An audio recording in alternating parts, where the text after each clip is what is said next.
بالنسبة للواقعة بتاعت السويس، الراجل المسن اللي هو طبعا صاحب العقار راح ضاربه عشان خاطر ما هوش يدفع الإيجار قدام بنته.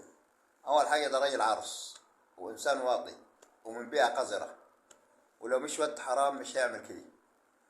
يعني دي مش كان عايز الضابط يضربه بقلم، لا حرام القلم فيه، ده كان عايز يتفرغ فيه 36 عشان بعد كده كان قال لك مات معززا مكرما مخربا.